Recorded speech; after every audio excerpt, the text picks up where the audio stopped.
জিনিসও যদি নজরে না পড়ে তাহলে দেশটারে আপনারা বেচা দেন, আর লাগে না। এই জিনিস যদি 1 বছরে নজরে না পড়ে তাহলে ট্রাফিক জ্যাম ছুটাবেন কিভাবে? ঘন্টার পর ঘন্টা এইসব জায়গায় বসে থাকতে হয়। একটা মানুষের জীবনে বাংলাদেশে মানুষ বাঁচে না 50 বছর, আর জেমে বসে থাকতে হয় মিনিমাম 10 বছর। তাহলে এই মানুষ দিয়ে আপনি কি? আমি এখনই পুলিশকে বলবো।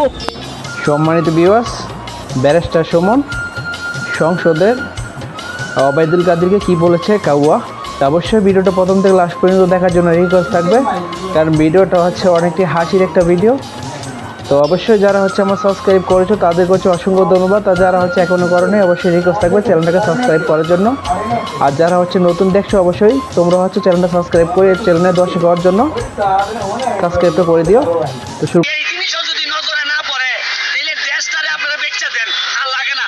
এই জিনিস যদি 1 বছরে নজরে না পড়ে তাহলে ট্রাফিক জ্যাম ছুটাবেন কিভাবে? ঘন্টার পর ঘন্টা এইসব জায়গায় বসে থাকতে হয়। একটা মানুষের জীবনে বাংলাদেশে মানুষ বাঁচে না 50 বছর, আর জেমে বসে থাকতে হয় মিনিমাম 10 বছর। তাহলে এই মানুষ দিয়ে আপনি কি উৎপাদন করবেন এই দেশে?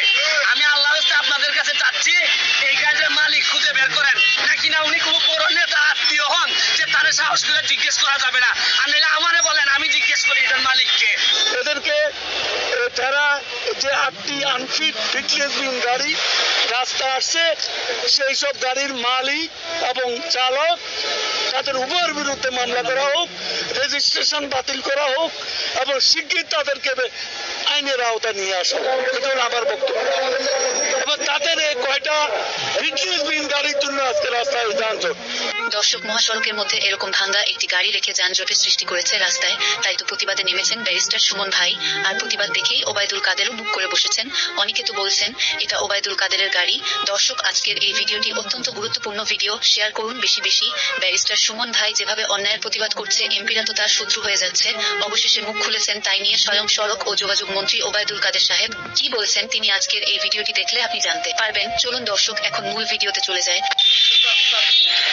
আমি একটা গাড়ির মালিক খুঁজতেছি, আমি কোনোভাবে এই গাড়িটার মালিক খুঁজে পাচ্ছি না। যে জায়গায় গাড়ির মালিক খুঁজতেছি এটা হচ্ছে গিয়ে সোনারগাঁ রোড। আমার আমার পিছনে এখানে দিকে সোনারগাঁ হোটেল, আর এখানে হচ্ছে গিয়ে নাসির, এখানে হচ্ছে গিয়ে সময় টিভি অফিস, আর এইদিকে হচ্ছে গিয়ে বাংলা ভিশন টিভি অফিস, আর এখানে হচ্ছে গিয়ে এই যে পোতা জানার হাসপাতাল ও চারিদিকে। আমি এখানে এই গাড়িটার মালিক খুঁজতেছি, কোনোভাবেই বুঝতে পারতেছি না। এরকম একটা গুরুত্বপূর্ণ জায়গায় অনেক দিন ধরে এই গাড়িটা পড়ে আছে, কেউ মালিক খুঁজে পাচ্ছেন না।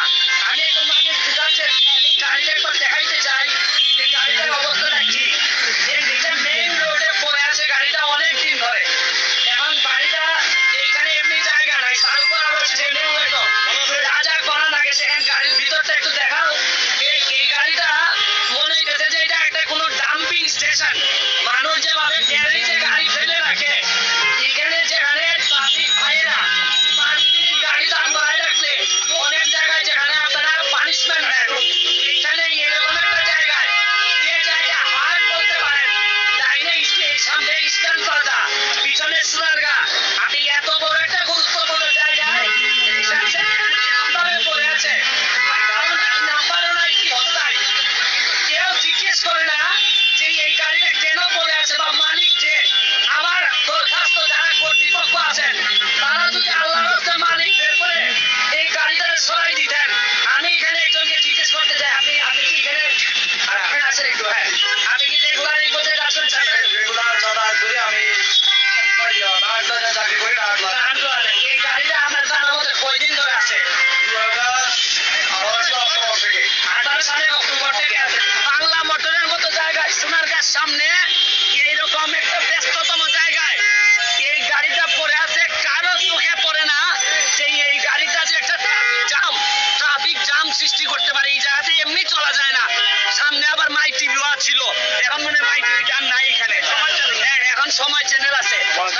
ব্যারিস্টার সুমন ভাই অন্যায় যেখানে সেখানেই তিনি প্রতিবাদ করেন।